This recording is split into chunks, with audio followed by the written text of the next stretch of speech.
What's good out there, you beautiful people? Yeah, you. I'm talking to you. I'm talking to you right there. Thank you so much for checking in with your boy at Court Thoughts today. Before we get into today's video, this is a detailed analysis associated to my highlights of Dame Lillard's 39-point Bucks debut. Now, I would love to have you stick around and check out this video, but make sure you go ahead and check out the reaction after, before, whenever, simultaneously, whatever you want to do. Just make sure you check out the reaction. Points I'm going to cover today are going to make a lot of sense. What is good, everybody out there? Thanks again for checking in with Court Thoughts, the channel where we basically talk basketball. First and foremost, before I get into my sneaky little details that I'm going to be covering off for you today, in my reaction on Dame Lillard, I did mention that I loved the trade that sent him from Portland over to the Bucks. And there's a few reasons why. I will cover those things off, but I'm going to touch on it at the very end, so make sure you stay tuned to understand exactly where your boy's coming from. But look, first thing that I want to touch off is shoulder drop. I've mentioned in previous videos about the importance of creating an aggressive drive angle, and one of the first videos that comes to mind is the recent one that I did on Paul George, the detailed analysis specifically. I talk about the importance of trying to create a drive angle. And one of the ways that we can do this is by creating an inside shoulder drop. By dropping our shoulder, we're automatically changing our angle of our body for this aggressive head down forward driving stance. It also gives us this extra security having that inside arm just really being dropped in, because I'm basically covering the ball more with my body. Now, that's not to say that you can't cover it by not dropping your shoulder. You absolutely can, but it gives you this extra added benefit. Drop that inside shoulder and they can continue to barrage through and still get down to the bucket. And a player of Dame's caliber, people know that he can shoot, and so it's that much more important that when he is driving to the bucket amongst all those trees of big dudes out there, he's got to protect himself and he's got to prepare for that action of the bumping that's going to happen. We could actually see a clip there where he was driving in and had Joel Embiid on him, and he sort of bumped into him and veered out. And having that inside shoulder drop does actually help out with that, because having that inside shoulder drop just allows for a little bit more extension. Now, I gotta call this out. When you're extending out, you can't like armbar a dude out, because that's a foul, right? Having this like inside drop, when you lift out, you're naturally going to have this decompression, is probably the best way that I can explain it. But it's an expansion of your body from going from this compressed, driving, aggressive stance outwards, that's gonna just allow you to have a little bit more control with taking a little bit more impact on your body, but also providing a little bit more impact without your body opening up. Now, let's think about this a little bit more. If I'm driving to the bucket and I'm in my aggressive stance, but I don't have that inside shoulder sort of protecting myself, thinking of it like a Captain America shield,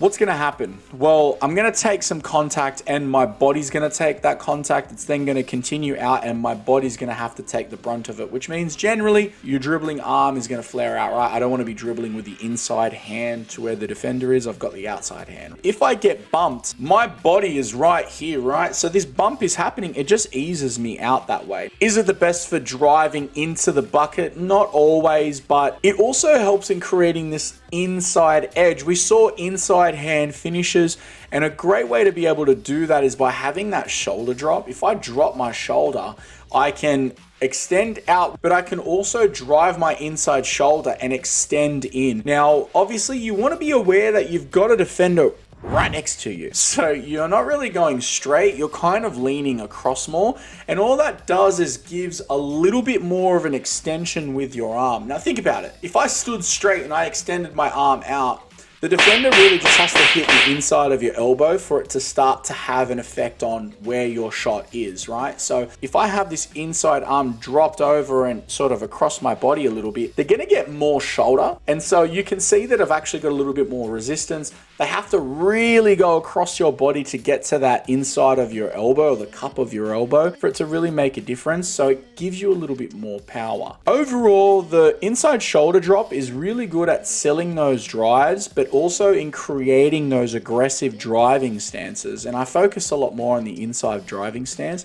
If you want to know more about the aggressive driving lanes, I would definitely suggest go ahead and check out that Paul George video that I mentioned, as well as checking out my Kyrie Irving reaction. It's got a lot of stuff in there that will be helpful for you. The next thing that I want to talk about is shot selection. Now, we know Dame Lillard is an absolute money man when it comes to the long range shot, and defenders know this. I mentioned in the reaction that teams aren't going to be prepared in knowing what to do with the Bucks because they're normally playing against Portland. When they did have Dame Lillard, you would have to sort of stagger your defensive coverage and be prepared to give up these other shots. Now, with the players that they have, some of those shots really aren't shots that you want to give up. Having these downward actions and these aggressive driving actions creates a lot of opportunity for Dame. Now, it's really easy to get overexcited and take the first shot. Listen, as a shooter, I've been there, I've done it. I've seen the first shot that's available and you take it and you think, oh my God, that was the dumbest shot. Why did I even think about it?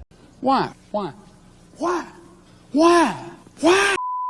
The reality is that shot selection is all about surveying the floor and understanding the personnel that you have. A perfect example of fantastic court vision is my man Miloš Teodosic. I did a reaction on him as well. Go ahead and check that out. Now, in Miloš's case, he's much more of an assist machine than he was a scorer, but having the ability to survey the floor gives you the understanding of spacing. I really do believe that the simple game is the best game. You could go back and look at guys like Carmelo Anthony, or you can even look at Kobe Bryant. They're both actually in my Mamba Day celebration video if you want to check that out. But there's clips in there that you can see from the Western Conference Finals where they weren't overcomplicating it and they didn't need to make it complicated. Shot selection is just about recognizing where your shots are and where the highest likelihood of scoring is. If you minimize your opportunities by overcomplicating the game, and a way that we do this is by over dribbling, like literally just sitting there and dribble, not really moving anywhere. Dame doesn't do that. He gets into space and creates these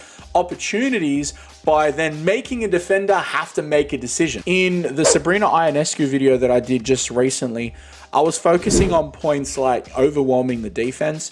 And the greatest way by doing that is being an effective shooter. And being an effective shooter is really a core component of two key things: shot selection and shot ability. Picking the best shots is going to create a little bit more ease in taking those shots and being a little bit more efficient. I would highly suggest go out there, look at your team and look at the players that you play with and recognize their strengths as well as recognizing your strengths as well as your weaknesses, and see where you can create opportunities for you to succeed. Shot selection starts there and really just comes down to executing by taking the smarter shots and the best shots. Sometimes we need to give up a good shot to get a great shot, but you don't always need a perfect shot. The last thing that I'm going to talk about is court positioning. One of the things that I absolutely love about the way that Dame gets over the floor and gets around on the court is he stays in the center of the court. I remember growing up, it was emphasized to me about the importance of trying to create as many opportunities as possible. If we think about it, when we're trying to get over the court, if I go over to say the left-hand side of the court, I really only have one option, right side. It makes it a lot more difficult and a lot easier for the defense to adjust to me because they can sort of push me into the sideline. The sideline, the baseline, the backcourt line or half-court line is going to work as another defender, and I really don't want to give them those opportunities. Getting over the court through the center of the court where possible is a great way to create the vantage point of not only can I see the floor a lot better, I can literally look straight ahead, I have the defender there, I can then see where my players are out on the floor and see where the defensive positions are, and then start to plan how I'm going to attack it. We can see that the Bucks were utilizing Dame's fantastic shooting ability by playing a double high screen or a high horn set. Horns is where you have two high screeners there and you basically can dribble off either end. If you want more information on it, maybe even just let me know in the comments and I'm happy to do a video on it. By getting over the half court in the center, utilizing those double high screens that they had there, as well as being patient, he was then able to get into some really dangerous positions on the court. I'm in a position where the defender is overly concerned about me. And where are they for Dame Lillard? anywhere over half court, essentially. This man can shoot from everywhere. But really, we're thinking about that awkward no man's land. When Dame Lillard gets over the half court, they really want to press into him. But when he goes over those screens, normally big defenders are in a position where they're either going to hard come out to you, or they're going to sort of stop and have to wait and see what they want to do. This is really dangerous for the defenders because Dame can hit a mid-range. Dame's also got other players on the court there that he can hit to and make really simple, easy assists to get his team up onto the scoreboard. But we also saw another example, and I don't really want to harp on this too much as a positive because I don't know whether or not it was from lack of movement or laziness or luck. There was a lot of action that was happening around the rim, and he's out on the 45, three-point, caught the ball, and then hit a three. That to me is fantastic court positioning because he's in a position where they're most vulnerable. They've obviously lost sight of him, but he's also effective from scoring from that opportunity. When I think about how can I be effective on the court, I'm really thinking about where is the defense, where is their biggest areas of concern, and where can I be the most effective? If I'm out in the deep corner and the defense has a chance to lose sight of me, great. I'm a shooter. I can catch and shoot in that corner, and I'm going to be effective there. Now, if I just stand there and I don't move and the defense is aware of me, well, I'm basically a tree. I'm not really doing anything. A great little thing that I like to do is, this really does depend on your team's operating rhythm and how your team moves and all the stuff around that. So understand that. You can try to create these cuts like a Ray Allen cut in the deep corner three, running up to three-point extended. I'll also go across to the elbow and then come right back down into that bottom corner. I'm basically creating a giant triangle on the floor. And the reason why I do that is if a defense is running man, the defender has to understand where I'm moving and has to constantly focus on where I am.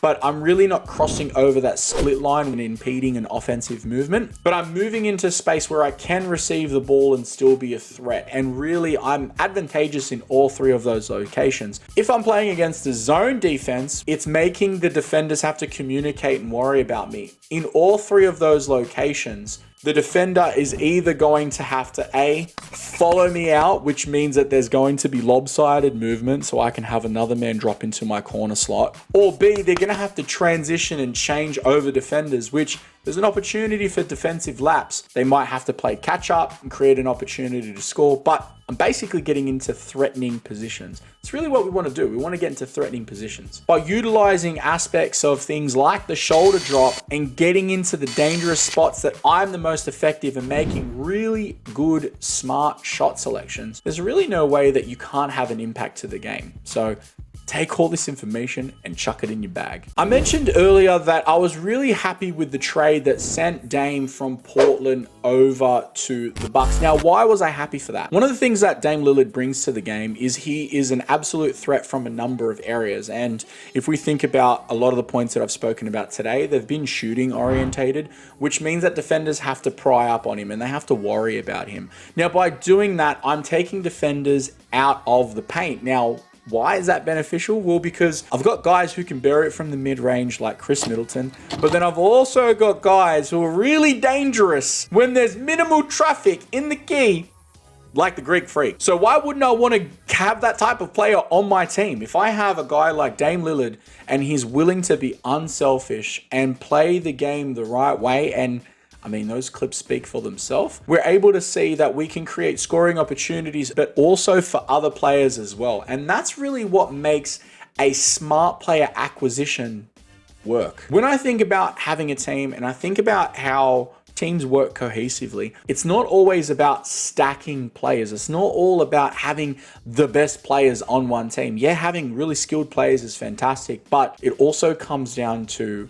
how can they work cohesively? And if you think about their starting five, those players don't really get in each other's way. And look, I'm sure that some people are going to disagree with me. And if you do, please jump in the comments and let me know your thoughts. I'm all about viewer engagement. So if you've got a comment that you want to leave for me, I promise you, I'm going to get back to you and I'm going to tell you my thoughts on your opinions as well. I really do think that Dame Lillard is a good fit. Do I think that it's going to result in a championship in year one? Probs not, but is he going to make an impact? Absolutely. is a fantastic facilitator and has the ability to pass the ball and is willing, has the ability to turn on the shooting ability and scoring ability and become a threat. Absolutely. And has a bunch of deadly players on his team that really makes it a problem for how other teams play. I'm really excited to get this video into the list because, like I said, Dame Lillard was someone that I've been wanting to do a video on. I actually contemplated doing a video on him probably a couple of months ago. So I'm really happy to get back to it and be able to get this man onto my list of players that I've broken down and done a detailed analysis. And if you enjoyed today's video, guys, please consider liking and subscribing. It's a little action that has a massive impact, especially as I'm trying to hit my 10K milestone. Help your boy out with the algorithm. Go ahead, like, comment, subscribe, all that good stuff. Share it with a mate. Tell your coach how he's not doing good enough, and you got a mate called Chris on Court Thoughts that'll drop some knowledge. Go ahead, it helps. I'm working on a couple of things at the moment, and a great way to stay in tune with what your boys got in store for you, go ahead and check out my Facebook page. I've been updating some shorts and some little clips in there to kind of give tease to what I'm releasing, but also do like little videos. Like I did a video on my Luka Doncic 2s that I picked up. I hope you guys enjoyed it. It was a fun little artsy project that I did. But look, I've got a bunch of stuff that's happening, so make sure you stay tuned. And look, until I see you next time, make sure you're looking after yourself, you take care, and be safe. All right. Peace.